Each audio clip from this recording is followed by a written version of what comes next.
Hello, beautiful people, and welcome to the channel, Life After Narc. My name's Debbie, and I talk about all things to do with narcissistic, abusive, and toxic relationships, as well as looking at healing from them.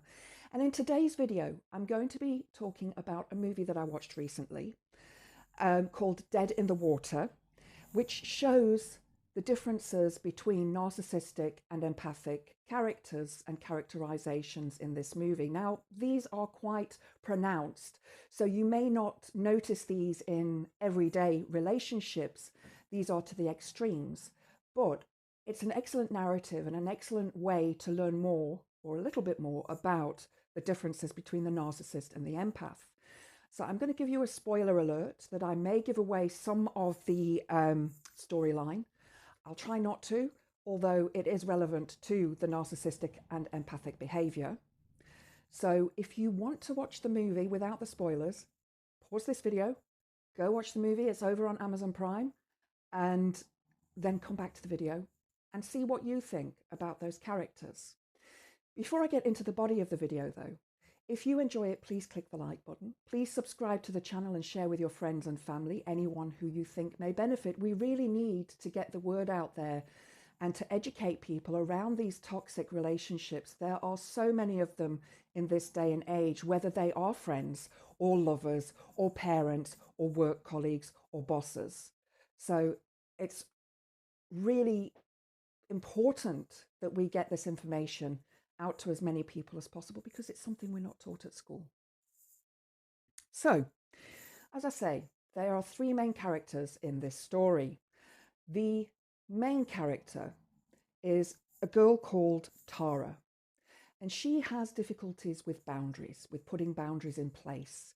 She's very much the empath, very soft, very gentle, very shy, but is easily manipulated by her friend Amy. Now, Amy is the narcissist. She is the spoiled rich brat that we see in many, many movies and in many series that we watch. And as I was watching her part in this movie, I realized how narcissistic she actually was, and how the words that she uses, the coercive control she has over Tara, is quite strong. So the two characters, Tara and Amy, Amy's just broken up. Tara has just broken up with her boyfriend. Well, he broke up with her. So Amy says, right, I'm taking you to my parents' cabin for the weekend. Here we go, cabin in the woods. You know, typical horror thriller story. Now, Tara doesn't want to go. She has got things that she wants to do and take care of, but her best friend coerces her to go and says it's going to be good for her. She needs to forget about her ex. He wasn't good for her anyway, and so on and so on. So Tara capitulates and goes with Amy to this cabin in the woods. Now, this cabin is no cabin. It's a massive house, huge house. It belongs to Amy's parents, who are super wealthy.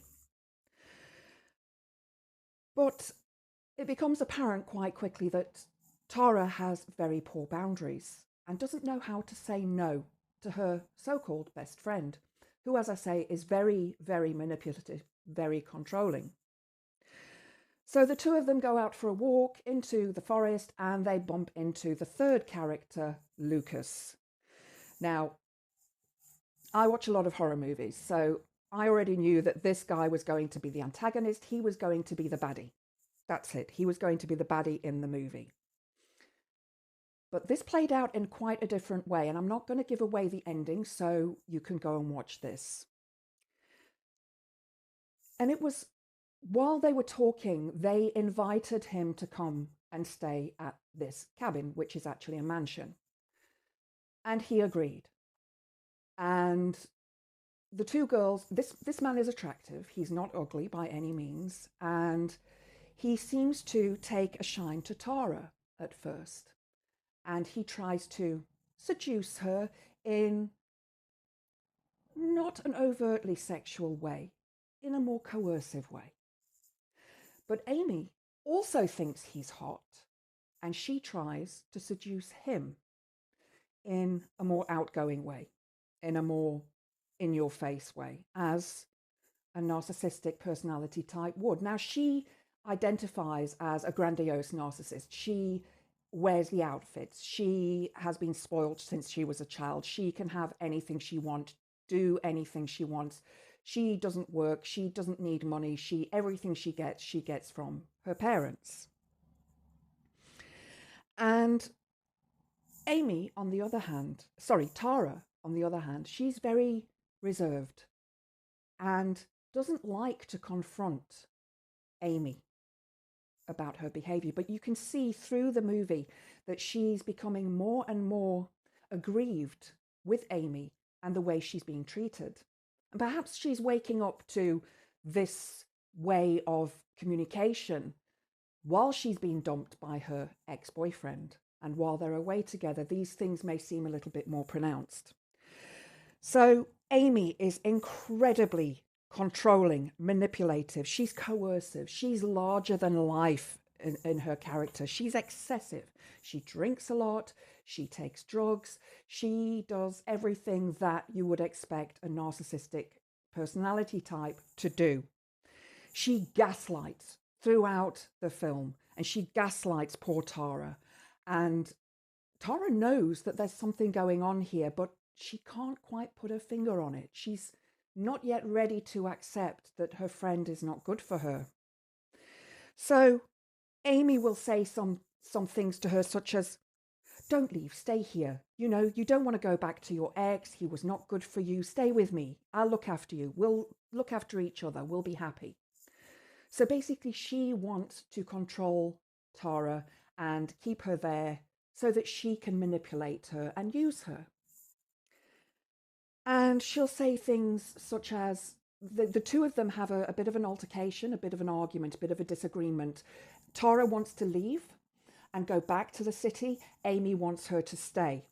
So Amy starts saying things like, "I never said that. You must be going crazy. I didn't say this. No, I didn't mean that. No, but please stay." She starts to really manipulate her into staying. And of course, Tara capitulates and says, "Okay, I'll stay." Meanwhile, there's this other character, this male character, Lucas, who is staying in the house and seems to outstay his welcome. But neither girl seems to mind. They both have their own attraction to him, both in very different ways. Now, I'm going to try not to go into any more detail of the story, of the actual premise of the story, because I don't want to give away the ending. But it's a really good look at how a narcissistic personality type controls the empath.